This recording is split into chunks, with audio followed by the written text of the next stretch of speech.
con peras y manzanas. Hola, ¿cómo están? Bienvenidos a nuestro programa económico con peras y manzanas en este día, pero gélido, helado. Pero nosotros le vamos a poner calor con las noticias económicas que transcurren en la semana. Ahora, con la nueva mirada que tiene el Servicio de Impuestos Internos al tema de las contribuciones. Tamara Vilugrón, ¿cómo estás? Qué gusto saludarte. Hola, hola a todos. Igual Nuestra un reportera gusto. económica. Un gusto, Roberto, también a todos los que nos están viendo. Feliz de poder acompañarlos en este nuevo programa de Con Peras y Manzanas, abordando este tema tan importante y que ha generado también muchísimas dudas. Tú como reportera de Mega, de nuestro departamento No me de preguntes prensa, si pago contribuciones porque no pago contribuciones. No, yo sé que no, pero te voy a preguntar otra cosa. Que tú fuiste a la conferencia de prensa del director de Impuestos Internos, La escuchamos, Javier Echeverry. la escuchamos. Y en ella el director, lo más noticioso es que reconoce Reconoce. que hay problemas en el cálculo de los avalúos fiscales Sí. que determinan los valores de las contribuciones. Porque ha habido mucha polémica acá por dos cosas. Poca transparencia, Sí. desalineado de la realidad un poquito. Hay mucha gente que paga contribuciones que su pago se disparó. Sí.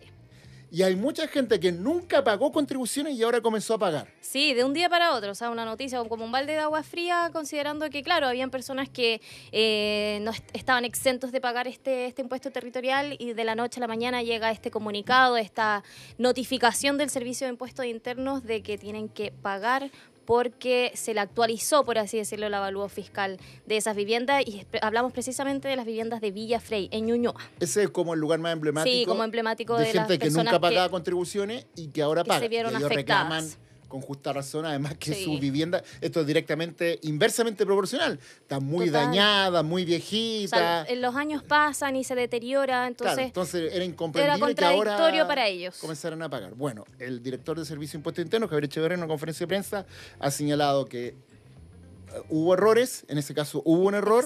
Hubo Hay errores. otras cosas también donde se va a revisar los cálculos y se va a aplicar transparencia, que es una de las cosas que Sí. se ha alegado. Bueno, para conversar sobre este tema, tenemos a un entrevistado que es experto en esta materia, que nos va a ayudar a explicar con peras y manzanas qué es lo que ocurre con esto de las contribuciones. Estamos hablando de Álvaro Moraga, él es abogado y socio de Moraga y compañía. Álvaro, ¿cómo estás? Bienvenido a nuestro programa con peras y manzanas. Qué gusto saludarte. Sí, hola Álvaro, un gusto.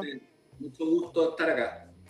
Bueno, ¿qué te parece el mea culpa que ha hecho el director del Servicio de Impuestos Internos de reconocer que en los cálculos de las contribuciones ha habido problemas? A ver, siempre cualquier reconocimiento de parte de una autoridad es positivo, pero no porque haya un reconocimiento significa que viene una suerte de conmutación de la responsabilidad que hay, de la responsabilidad que hay por aquello por lo cual se está reconociendo y pidiendo esta suerte como de perdón, de que no existe transparencia. O sea, es tremendamente grave que, habiendo sido citado el director a la Cámara de Diputados y al Senado, en el marco de el ejercicio de las facultades del Poder Legislativo por esta creciente ola que no tiene que ver con las contribuciones, de trabas que hay para el inicio de actividades, exigencias que van más allá de lo legal, hay editoriales de todos los diarios, cartas al director, etc. Y ahí sin aportar mucho a ese tema, se le hace la pregunta de las contribuciones y él reconoce que hay falta de transparencia en cuanto a los factores por los cuales, de la forma que se aplican en el avalúo fiscal. Eso es grave. Estamos hablando de un impuesto. Y eso denota algo que muchos que nos dedicamos a este tema lo venimos diciendo hace mucho tiempo. Aquí hay una inconstitucionalidad flagrante. No puede ser que a través de un acto administrativo, es decir, un decreto, se puede determinar si una persona paga o no paga impuestos. Los impuestos son materia de ley, no pueden ser en ninguno de sus elementos determinados por una actuación administrativa. Entregarle al mismo órgano recaudador la misión de tasar los bienes raíces genera un incentivo perverso porque estamos hablando que es el Ministerio de Hacienda el que está tasando. O sea, el ministerio que más interés tiene en tener una mayor cantidad de recursos para satisfacer las necesidades públicas, estamos claros. Pero eso tiene que respetar el principio de legalidad. Tan es así, tan delicado es el tema de los impuestos, que es una materia de iniciativa exclusiva del presidente de la República. Ni siquiera pueden presentar proyectos los parlamentarios al respecto. Pero resulta que tenemos un impuesto que, además de ser absolutamente, la palabra diría yo que más que injusto, es injusto e irracional, porque ya se han pagado otros impuestos sobre impuestos.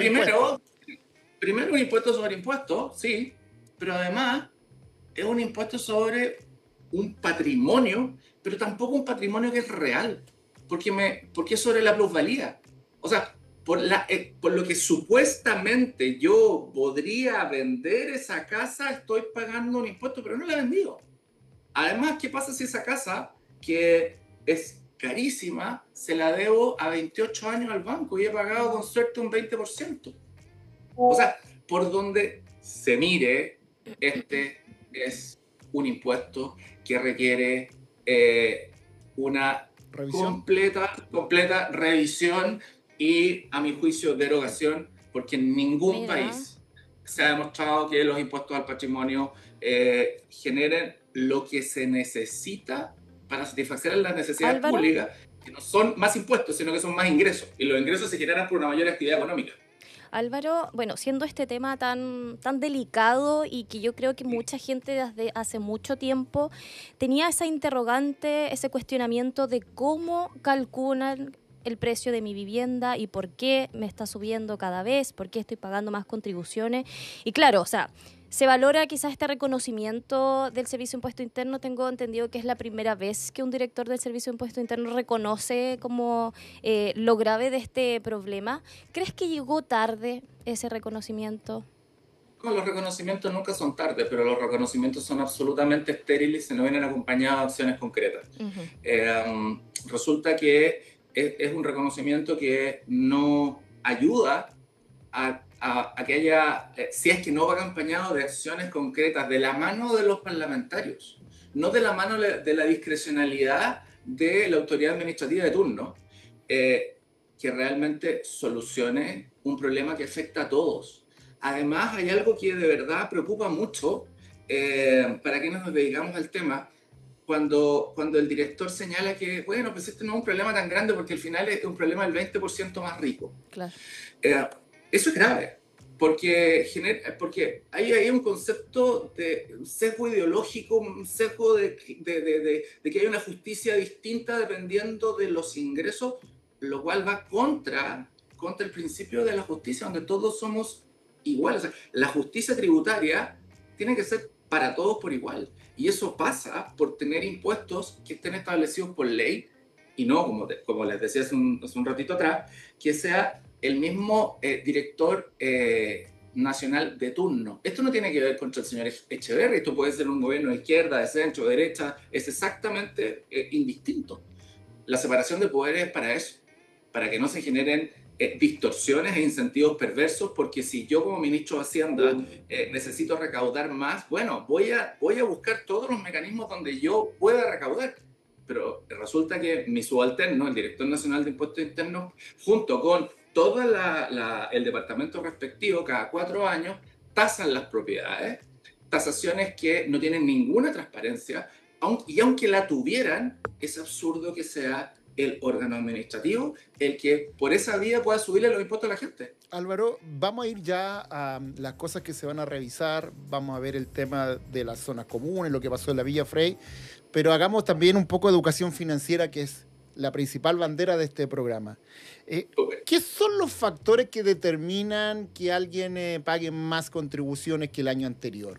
¿Es cierto que tiene que ver con que si está rodeado de plaza, el metro, si era un colegio, una universidad, esos factores inciden en eso? ¿Qué hace que el avalúo fiscal suba de tu casa, tu departamento? A ver, voy a ir un poquito antes, ya que esto es con pera y manzana. Eso. Los impuestos son la forma que tiene a quien todos delegamos el poder para administrar las cosas comunes.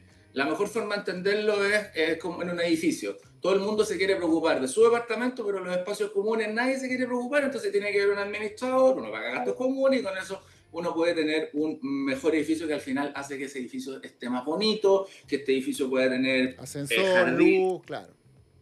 Gente que atienda, claro. Exacto. Entonces con esto pasa lo mismo. Y dentro de estos impuestos todos pagamos impuestos. El principal impuesto que todos pagamos es el IVA. Aquí vamos a comprar el pan, 19% de eso se va a arcas fiscales. Cada compra que yo hago, el 19% se va a arcas fiscales. Hay otro impuesto que es el impuesto a la renta. Cuando yo gano dinero como en mi actividad económica, sea como trabajador dependiente o como independiente. Ahí voy a pagar el impuesto a la renta y ese se paga una vez al año. Esas son las dos principales fuentes de recaudación que tiene el Estado. Ahora, hay otros impuestos. Uno de esos es el impuesto territorial, que se denomina contribuciones, popularmente. Y que recuerda un poquitito su verdadero origen, que es como esto del vasallo frente al señor feudal que tenía que pagar por ocupar la tierra, lo cual va en contra absoluta de lo que es un Estado moderno. Es más, hay una abierta contradicción ahí, porque supuestamente la Constitución me asegura el derecho de propiedad. El Estado me asegura el derecho de propiedad, que es inviolable salvo una expropiación. Pero por otro lado me dice, pero si usted no me paga el impuesto, yo se lo puedo sacar a remate y usted sí puede perder este derecho de propiedad, lo cual muestra efectivamente que esto requiere una modernización absolutamente urgente. Ahora, ¿cómo se determina esto? Todo impuesto tiene dos elementos. Una tasa, que es el porcentaje. En el IVA se entiende perfecto, 19%. Claro. Esa es la tasa. Y lo otro es la base. La base es sobre lo que se aplica el porcentaje. En el caso del pan, 1.000 pesos el kilo de pan, más IVA va a ser 1.190 pesos el kilo. ¿Ya? En este caso, la tasa está establecida por la ley, lo cual es un porcentaje X. Y ese porcentaje se aplica sobre una base, que es el valor del inmueble. El valor del inmueble está determinado por el avalúo fiscal que haga impuestos internos. Por lo tanto, impuestos internos determina con sus tasadores, con sus parámetros, con sus factores, de los cuales se ha reconocido que hay total opacidad, porque este bien raíz sea agrícola, no agrícola, habitacional, industrial, ¿paga o no paga? ¿Está exento o no está exento? ¿Cuándo paga? ¿Por qué paga? Inciden una serie de factores que era lo que tú me preguntabas, Roberto, que eran acá, por ejemplo, una cuestión tan no sé, contradictoria. Llega el metro más cerca y resulta que mi propiedad sube de valor. Pero yo no me quiero ir de ahí. De hecho, quiero seguir viviendo ahí porque tengo el metro. Claro, pero resulta que es una especie de presente griego, porque resulta que eso va a determinar que si mi casa estaba dentro del rango exento, que es más o menos 50 millones por ahí, ahora va a valer más. Y como va a valer más, resulta que lo que era bueno, que era el metro, ahora resulta que va a determinar que mi casa tiene que empezar a pagar estas contribuciones. La verdad es que es un impuesto, insisto, al patrimonio sobre un bien específico que se adquirió con dinero que ya pagaron impuestos, donde para poder comprarlo yo tuve que ganar dinero, impuesto a la renta. Sí. Ahora, a propósito de la nefasta reforma del 2014, la construcción tiene IVA, con lo cual subió todo. Por lo tanto, va implícito que es la construcción de lo que yo pago, en la compra de la construcción. Ya pagó un IVA. Impuesto también, claro. Sí. Si yo pido el crédito al banco, como el 99% de los chilenos, impuesto al mutuo. ¿Ok? Una vez que recibo la casa, la termino de pagar en 30 años, pero durante esos 30 años tengo que pagar contribuciones. ¿Pero sobre qué? Sobre la misma plata que ya pagó renta e IVA. Y resulta que el día que yo me muera, mis herederos van a tener que pagar impuesto de herencia para poder tomar la posesión de esa casa, de ese inmueble. Por lo tanto, acá hay un tema donde o se moderniza el sistema tributario o se genera un incentivo a hacer una suerte de justicia del tipo Robin Hood. Cuando yo empiezo a considerar que el sistema tributario que tengo es tan abusivo o la plata que se recauda está tan mal gastada, el incentivo a evadir crece. ¿para qué ¿para qué voy a pagar impuestos cuando mi plata se malgasta? ¿Para qué voy a pagar impuestos cuando los servicios públicos no me llegan? ¿Para qué voy a pagar impuestos cuando yo ya pagué impuestos? O sea, todas estas justificaciones que se tienen, está comprobado empíricamente que generan un mucho menor cumplimiento tributario. Nosotros tenemos un altísimo nivel de educación al respecto. Somos un país tremendamente ético al respecto, pero estos son incentivos perversos que van en una dirección contraria y hay que pararlos rápido. Más en el caso de estos adultos mayores que ahora van a tener que pagar estas contribuciones. Claro, ellos decían, somos adultos mayores, o sea, ¿qué más quieren de nosotros con esto? Y el tema ahí, la respuesta ¿cuál es? Bueno, no es tanto el problema porque el 85% de los adultos mayores está exento. Claro. Pero ya, y el otro 15%. Aquí no hay una... o sea, esto es un tema de cantidad, este es un tema de mayorías. La verdad que en materia tributaria tiene que haber una equivalencia. O sea, la verdad es que no se justifica. A ver, no se justifica el impuesto en primer lugar, por ninguna parte, pero en segundo lugar, no es transparente, no hay procedimientos expeditos de cobro, o sea, de reclamo y después de devolución. Y normalmente las personas que tienen un problema con esto no tienen una asesoría legal tributaria que les permita esto. Y si son adultos mayores, la verdad que es un verdadero, nuevamente un insulto a quienes ya deberían empezar a recibir de vuelta del Estado y no tener que estar aportando. Sí, bueno, ha habido casos de adultos mayores que han tenido que cambiarse de casa porque no han podido pagar las contribuciones de la casa por la cual tanto lucharon, pagaron un hipotecario y toda una vida. Imagínate, que con todo el esfuerzo compró una casa en los años 70 frente a lo que hoy día sería el Mall Plaza Gaña. Sí.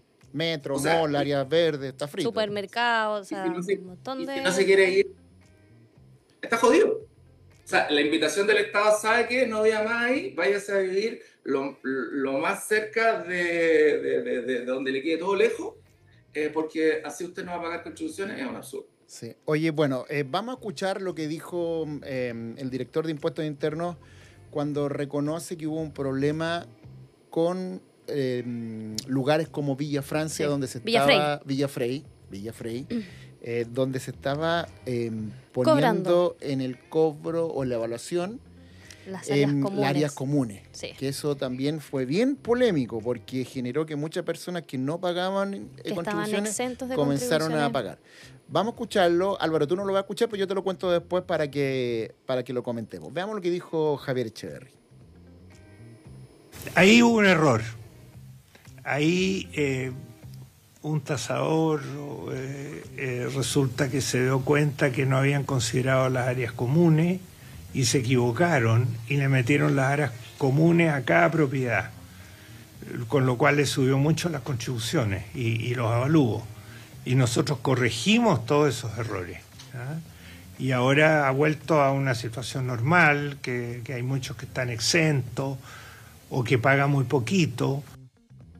Ahí está entonces, lo que dice Javier Echeverry es que hubo un error de tasadores de considerar las áreas comunes en el avalúo fiscal de esos departamentos y casas en lugares como Villa Frey, por ejemplo, y eso significó que miles y miles de hogares que nunca pagaron contribuciones comenzaron a pagar, gente además muy humilde, muchos de ellos jubilados, todo.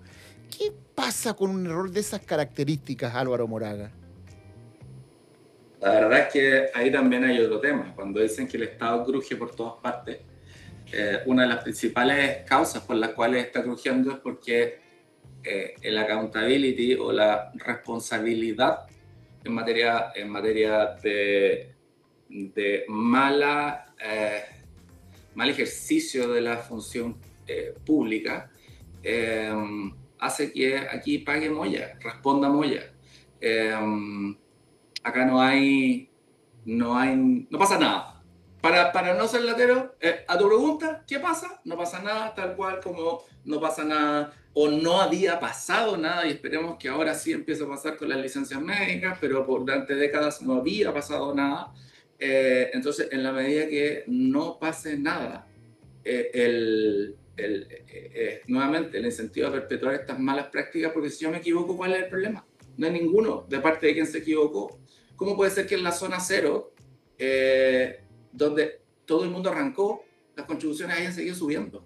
Todo lo que es Plaza Italia, esos alrededores. Sí. Un buen ejemplo. Sí, un buen ejemplo. O sea, ni hablar Valparaíso y todo, y ahora más encima, una media parche, le van a sacar un factor que yo personalmente no conocía. El factor comercial a los comercios del centro. Santiago Centro, bueno, el centro de Temuco, el centro de Concepción, el centro de Valparaíso. ¿Por qué existe ese factor? ¿Por qué Impuesto Interno puede colocar ese factor discrecionalmente? ¿Y por qué lo puede sacar? Exacto. ¿Por qué lo puede sacar? O sea, no se entiende, la verdad. No Álvaro, se entiende y requiere que esto se modifique. De verdad es escandaloso. ¿y qué podemos esperar ya del próximo reavalúo, que es para el próximo año, ¿no? Para el 2026? Claro. Considerando todas estas modificaciones de las que habla el director del Servicio de Impuestos Internos, que va a haber más transparencia, se va a habilitar de alguna manera como un ban en el Servicio de Impuestos Internos para que la gente pueda conocer en detalle las bases en las que se utilizó finalmente el avalúo, la tasación de su propiedad. ¿Qué podemos esperar ya para el próximo año? Considerando todas estas polémicas y todos los cuestionamientos que enfrenta el servicio. Mira, acá esto de verdad es como una carta al viejito pascuero, porque es un deseo. Estamos en año de elecciones. Se va a renovar la Cámara de Diputados y la mitad del Parlamento y además la Presidencia de la República. Para el próximo año esperar que las autoridades electas tomen alguna vez este ejemplo para hacer una verdadera modernización de nuestro sistema tributario. Venimos manoseándolo desde el año 2014.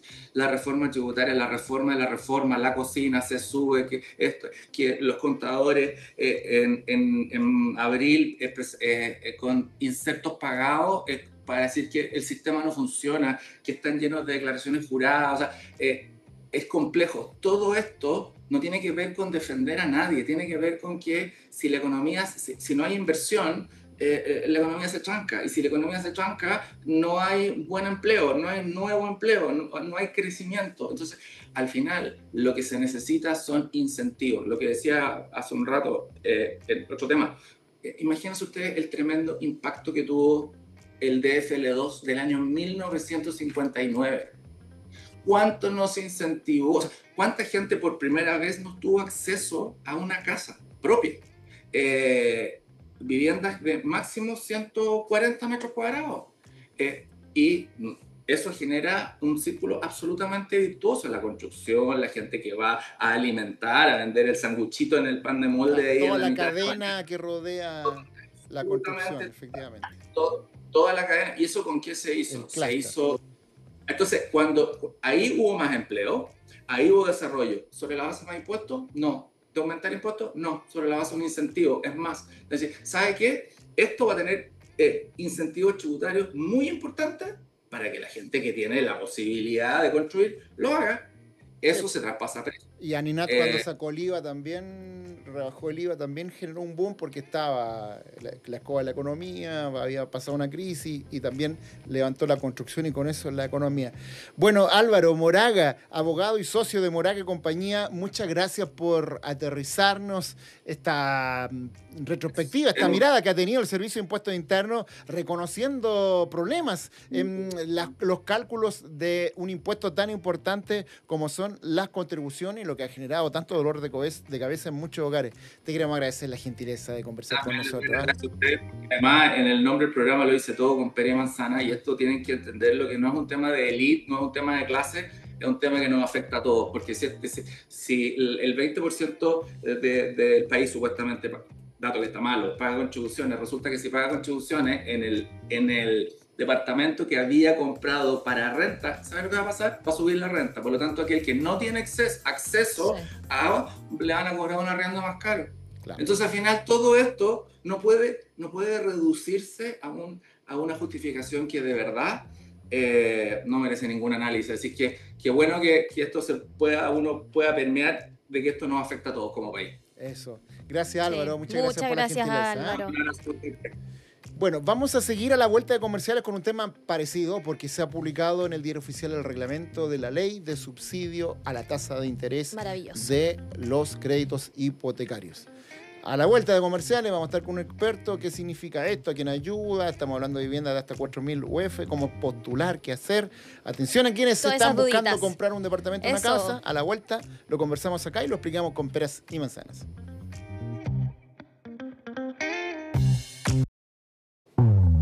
Con peras y manzanas. Bien, seguimos haciendo nuestro programa económico con peras y manzanas. Y ahora saludo a la periodista económica de prensa de Mega, Rafaela Bremer. ¿Cómo estás, Rafaela? ¿Qué Hola, tal? Roberto. Es un poco gracioso porque como que desaparecemos y Esto somos es como cambiadas. un equipo de fútbol. Ustedes van, Sí. vienen, que sí. Bueno, que además están haciendo las notas del día a día, económicas, todo. Esto de las noticias no para. Vamos a conversar de ahora de un tema que ya lo hemos abordado, Sí. pero que tiene una novedad. Estamos hablando de la ley que crea el subsidio a la tasa de interés de los créditos hipotecarios, que lo que busca es... obviamente que la gente pueda acceder, porque está bien complicado, Sí. a una vivienda, pero además destrabar la gran cantidad de viviendas nuevas El que no se stock. venden por lo mismo, porque las condiciones son muy complicadas. ¿Cuál es la novedad de esto? Es que se publicó el reglamento. Ahí está como el manual de cortapalos. De hecho, hace un par de semanas habíamos estado conversando este tema y justamente decíamos que faltaba esta Estamos patita esperando el reglamento. del reglamento para entender cómo se va a aplicar, porque en realidad uno cuando tiene estos anuncios dice, bueno, muy lindo todo, pero hay que saber cómo funciona en el papel y en la práctica. Sí, pues vamos a conversar con Francisco Klein, el gerente general de la inmobiliaria Viva. Francisco, ¿cómo estás? Bienvenido a nuestro programa con Hola, Pera y Francisco. Manzanas. Hola Rafaela, Roberto, ¿cómo están? Bien, Muy buenas pues, tardes. gusto Gracias por la saludarte. invitación. Muchas gracias por acoger nuestro llamado. Y bueno, lo primero, antes de ir al reglamento y de la minucia de cuáles son los cortapalos respecto de esta ley de subsidio, es tú formas parte de la industria inmobiliaria. Sí. Estaba muy complicado el tema hasta antes de esto. No se estaban vendiendo departamentos, la gente le estaba costando mucho comprar.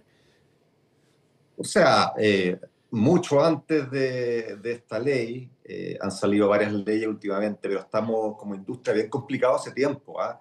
Desde los retiros de la AFP, desde el estallido social, desde el aumento de la inflación, el aumento de los costos, ha estado bien complejo y principalmente porque el problema es estructural. A la gente ya simplemente no le alcanza para comprarse un departamento, una casa, independiente que quieran o no quieran. La verdad es que a la gran mayoría ya no le da. Entonces sí, ha estado muy lenta las ventas y no solamente la dificultad para vender, sino que muchas ventas que habíamos hecho se han ido cayendo por lo mismo, porque los clientes al momento de escriturar ya no acceden, no les aprueban los créditos. Y en ese sentido, ¿cómo ven esta ley? ¿Creen que puede ayudar a solapar un poco esta crisis que tiene la industria, como tú bien dices, hace varios años? Sí, mira, si uno quiere pensar en cuál es la solución para el problema que vivimos como industria y como país, es una sola palabra: crecimiento. Sin crecimiento esto no va a funcionar y todas las medidas que hagamos ayudan enormemente, ¿eh? No critico que tengamos este tipo de ayuda, porque al final del día el crecimiento, que es lo que realmente va a echar a andar al país y la industria, es un tema de largo plazo.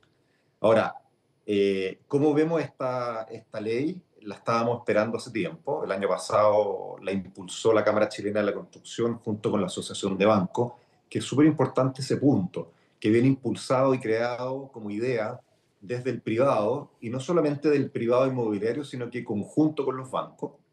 Y la estábamos esperando porque lo que ayuda es acortar la brecha entre los sueldos, que no han subido tanto, y los dividendos, que han crecido mucho, que ese es el principal problema.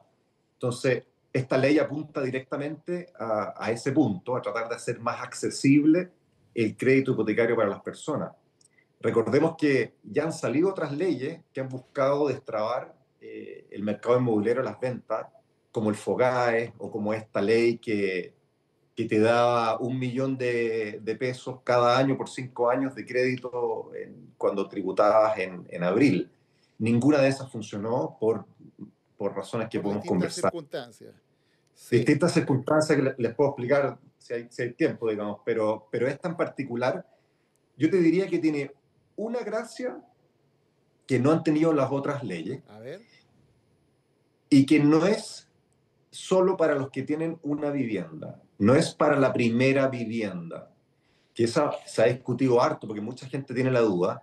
La ley no lo dice, el reglamento no lo dice, Sí. y de lo que yo he escuchado, de lo que hemos conversado, El reglamento la lo que gran dice que tiene gracia- que ser una vivienda nueva. nueva. Para destrabar Claro. las viviendas nuevas que están en stock, que son como 110.000, que tiene que tener un tope de hasta 4.000 unidades de fomento. Pero efectivamente es súper importante lo que tú dices, porque había una confusión, como que se hablaba de que tenía que ser como tu primera vivienda, y el Sí, reglamento es que no yo lo creo dice. que al comienzo un poco se comunicó así Sí. y a medida que fue avanzando el proceso y ahora con el reglamento queda más claro que no necesariamente tiene que ser la primera vivienda. Por lo tanto, tú puedes tener una vivienda y puedes comprar otra como inversión, para mejorar tu pensión, tu ingreso, ¿no? Yo creo que nos sorprendimos todos, ¿ah? Porque todas las iniciativas que venían de siempre era como dejar afuera al inversionista, porque el inversionista es como malo.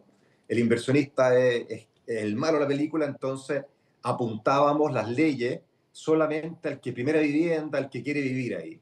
El problema es que el inversionista es un actor importante en la compra de vivienda, especialmente bajo los 4.000 UF. Por lo tanto, esta vez, al incorporarlo a la ecuación, realmente puede ser que mueva la aguja, porque el mercado de las personas que compran para vivir es limitado, digamos, no, para el problema que tenemos, digo yo. 120.000 unidades en Chile sin vender. Entonces, la verdad es que se requería no limitar esta ley solamente a la primera Entonces, vivienda. eso Y eso tú lo ves como una buena noticia. totalmente, Oye, totalmente, es súper positivo. y en ese sentido, bueno, hemos hablado de lo que puede ayudar en el stock, que sobre eso igual te quiero preguntar si es que efectivamente crees que puede ayudar en eso, pero también es una medida que estaba muy enfocada en un segmento de la población que en general no toca nada, que es la clase media. ¿Lo ves tú así? ¿Crees que las clases medias van a poder acceder y un poco tener un beneficio frente a tantas iniciativas que se han hecho y que han quedado fuera? Sí, a ver, hay un segmento de la clase media que también queda bien poco abordado, ¿ah? Y no es primera vez. Cuando decimos hasta las 4.000 UF, 5.000 UF también es clase media, 6.000, 7.000, y nadie las ha tocado, nadie las ha beneficiado, y de hecho vamos para atrás. El crédito especial de la construcción antes era abierto y se fue restringiendo y ya llegó a las 3.000, 4.000 UF. Entonces, se ha dejado postergado porque definamos clase media, 5.000, 6.000 también es. Ahí estamos pensando en el cliente, pero pensemos en la inmobiliaria, que tienen mucho producto, mucho proyecto estancado, en un segmento que es el más golpeado, porque yo te diría las 25.000, 30.000, hay gente para eso. Pero las viviendas del orden de 8.000, 7.000, es súper complicado llegar con el 20% de pie y después endeudarte por 6.000, 7.000 UF. Ese segmento está totalmente estancado y aquí esta ley, bueno, está bien, no podemos criticar porque probablemente el 70% de las casas y viviendas en stock son bajo 4.000 UF. Por lo tanto, está bien enfocado. Más masivo, claro. Pero hay que pensar también en el resto del mercado. Sí. Ahora, bueno, efectivamente, el tope es hasta 4.000 unidades de fomento, ahí ocupa un espacio bien amplio, Sí. ¿no es cierto?, de stock disponible. El cupo es de 50.000 viviendas, o sea, si esto funciona bien, estaríamos dando tiraje a la chimenea a la mitad de este stock disponible, lo que sin duda va a ser una buena noticia. Ya vamos a hablar contigo además de eso, lo que va a generar en el otro lado de esta moneda, que es reactivar la industria inmobiliaria. Pero quería preguntarte, bueno, al publicarse el reglamento ya esta ley ya está funcionando. En el caso de ustedes, en la inmobiliaria de ustedes, esto llegó gente, está preguntando, ¿qué conversación están teniendo con los bancos? ¿Se está moviendo la cosa o no con este subsidio al hipotecario? Sí, está recién, ¿eh? Está recién. El 9 de junio salió el reglamento, la ley había salido a finales de mayo. Salió bastante rápido Sí. el reglamento, uno siempre, A veces se como la demoran ley de más. copropiedad, se demora mucho. Y fue un reglamento bastante similar a la ley, no lo complicó mucho, por lo tanto, de fácil lectura. A nosotros nos viene muy bien. Yo te diría que el 80% de nuestros productos nosotros construimos principalmente en Ñuñoa, La Florida, Santiago, Y tenemos principalmente productos bajo 4.000 UF, estudios, un dormitorio. Así que nos viene bastante bien el segmento que aborda esta ley. La ley, si bien está, como uno diría, online, o sea, ya está publicada, está operativa, pero la operatividad real viene de la mano del Banco Estado, que tiene que emitir un instructivo a los bancos y a las instituciones financieras y cooperativas de cómo va a funcionar esto. Recién los bancos van a recibir este instructivo y tienen que empezar a hacer las bajadas a sus equipos comerciales. Y yo te diría que esto va a demorar un mes te diría, hasta que empiece O en sea, operación real. falta una otra bajada legal, por decirlo de alguna forma, ¿no? Yo diría operativa, Operativa. más que nada operativa desde el Banco del Estado, que es el que va a dar el instructivo de cómo funciona en la práctica. ¿Ya? Porque acá no hay postulaciones, como uno pensaba en los subsidios. Acá uno va donde el Ejecutivo le dice, oye, yo cumplo con las condiciones que básicamente son, compro como persona natural, no como sociedad. Segundo, firmé promesa después del 1 de enero del 2025. Perfecto. La propiedad que compro es bajo 4.000 UF. Listo. Entonces cumplo con esto y el banco tiene que ahí la operatividad que todavía no la conocemos internamente, pero ya es del banco. Sí, bueno, esa era justamente mi segunda pregunta, porque en realidad, ¿cómo lo hace la gente para acceder a este beneficio, a este subsidio? Me imagino que tienen que tener toda esa documentación. ¿Qué es lo que le recomendarías a la gente, considerando que todavía queda un mes, que comience ya a preparar los papeles? ¿Cómo lo pueden hacer las personas? Que yo creo que hay muchos que estaban esperando que esto finalmente ya esté operativo. Sí, uno si mira las ventas del primer trimestre, fueron bastante bajas. Y yo no digo que todo, pero gran parte o alguna parte de las personas estaban esperando esta ley que venía conversándose, venían las noticias hace ya un tiempo, varios meses, y estaban esperando entender cuándo salía, cómo salía, y les daba nervio meterse en una promesa con inmobiliaria, con multas, con compromiso, sin entender si iban a quedar dentro o fuera de la ley. Hoy día la ley ya estipula, está fija, que dice que son promesas desde el 1 de enero del 2025, por lo tanto uno puede llegar hoy día y firmar promesa. Entonces lo que estamos haciendo las inmobiliarias, y ahí yo invito a que no deben o no tienen que esperar que entre en operatividad la ley, lo que estamos haciendo es algo como una cláusula en que si tú firmas promesa hoy día, nosotros te esperamos. Si tú compras un departamento, por ejemplo, con entrega inmediata, firmas la promesa y yo no te voy a apurar, yo te voy a dar 30 días posterior a que la ley empiece realmente a operar. Nosotros queremos que nuestros clientes puedan acceder al beneficio porque es un tremendo beneficio. Los clientes obviamente van a querer acceder a él, por lo tanto no te vamos a apurar, no tiene sentido apurarte, y por tanto ya puedes firmar promesa y quedas dentro del ámbito de la ley. Buenísimo. La industria se flexibiliza y se adapta a esta espera que tendrá que ocurrir. Yo te preguntaba, bueno, tú me dices que ya hay gente que está consultando, que está viendo, que está hablando además con los bancos, con usted, y le ha dicho, oye, me gusta este departamento que tienen ustedes, por ejemplo, en la Florida y quiero ocupar el subsidio. Le ha dicho la gente eso, ¿no? Sí, claro, ya explotaron los teléfonos, la gente que quiere comprar está leyendo el diario, está viendo las noticias, está preocupada del tema hoy día, y les agradezco el espacio porque con todo el tema de las primarias, de la guerra en Medio Oriente, este tema ha pasado bastante callado.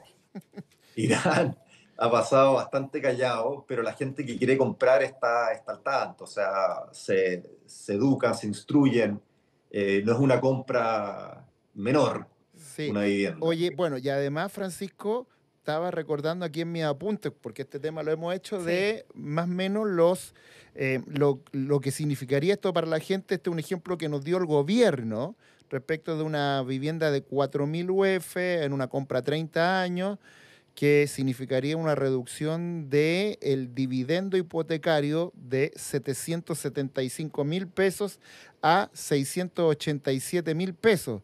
O sea, un ahorro mensual de más o menos 87.000 pesos, para que la gente se haga una idea.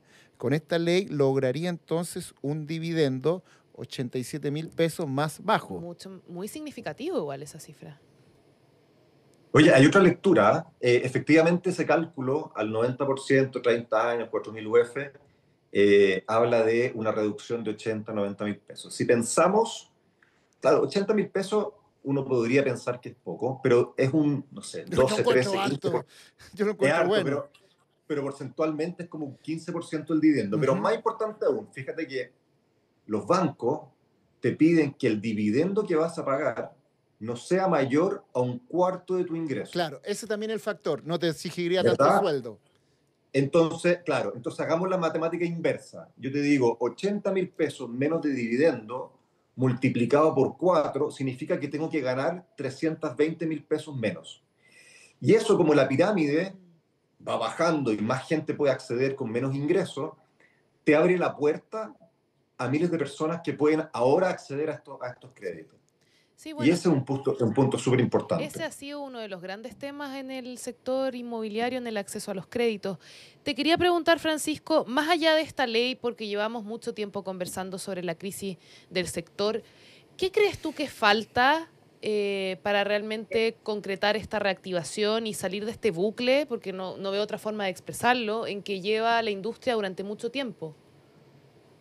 Sí, como te comentaba hace un rato, la diferencia de esta crisis respecto a crisis anteriores, que uno se puede acordar de la crisis asiática, la crisis subprime, esas crisis eran externas, eran cosas que habían pasado en otros países, lo resolvían más o menos rápido y a nosotros nos llegaba como un poco el rebote, ¿verdad? El coletazo. Pero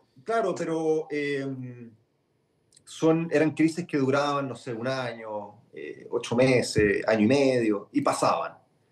El gran problema hoy día es que es tema estructural y es interno. Y tiene pocas vías de solución porque el factor principal es que los sueldos subieron muy poco respecto al precio. O sea, no tenemos, por ejemplo, en Chile sueldos ajustados con la UEF. Entonces, el gran salto que se pegó la UEF el 21, el 22 y el 23, casi 30%, aumentó inmediatamente los precios. Después fueron apareciendo leyes y normativas nuevas en la construcción. Acuérdense desde el 2015-2016 con el IVA, que aumentó inmediatamente un 13-14%. Y han aparecido varias normas que muchas veces se desconocen. La norma térmica, norma de ducto, tratamiento espacio público, las contribuciones que han crecido un montón. Recuérdense que la tasa de interés creció y nosotros tuvimos créditos de construcción al 10%, una locura. Y todo eso ha ido empujando los costos de construcción y los precios hacia arriba y se despegaron muchísimo de los sueldos. Entonces, a tu pregunta, la solución definitiva es crecimiento país, crecimiento de industria, mejorar los sueldos y bajar los costos. ¿Y cómo bajamos los costos? Lamentablemente metiéndole mano a los impuestos en términos de beneficios que la construcción tenía y que se han ido quitando. Por ejemplo, el crédito especial a la construcción. El IVA, el crédito especial a la construcción, no meterle más nuevas normativas por ahora, en esta época, y tratar de controlar un poco lo que son los costos, porque lo que viene a futuro no son bajas de precio, sino que son alzas de precio en el futuro, debido a aumentos de costos. Los márgenes, la gente cree que las inmobiliarias ganan tanto que pueden hacer 20, 30% de descuento. Y además los terrenos cada vez van a ser más escasos, por lo tanto cada vez van a ser más caros, donde compra la inmobiliaria para construir un edificio, unas casas. Entonces es una variable. No solamente, Roberto, no solamente escaso. Si se han fijado, han habido muchos cambios de planes reguladores últimamente. Y la gran mayoría, por no decir todos los planes reguladores, han cambiado hacia la restricción de altura, de constructibilidad, de densidades, tratando de proteger a la comuna. Pero lo que se está haciendo, por ejemplo, al lado del metro, tú estás protegiendo a la comuna al lado del metro, donde tú debieras aumentar la densidad para aprovechar la inversión pública del metro. Exacto. Eso dice la buena práctica, que cerca del metro tiene que haber edificio en altura para aprovechar la inversión del metro. Ahora, lo que sí también hay que decir, que la industria inmobiliaria en algún momento faltó regular, o sea, lo que ocurrió con adefesios de edificios en Santa Isabel, en Estación Central. También ahí la industria tuvo su culpa también de que se tuviera que ir para el otro lado, porque lo que se llamó en un momento guetos verticales, no me gusta el nombre, pero también ahí la industria debió haberse regulado. O sea, eso también es un atentado a lo que es el buen vivir de las personas.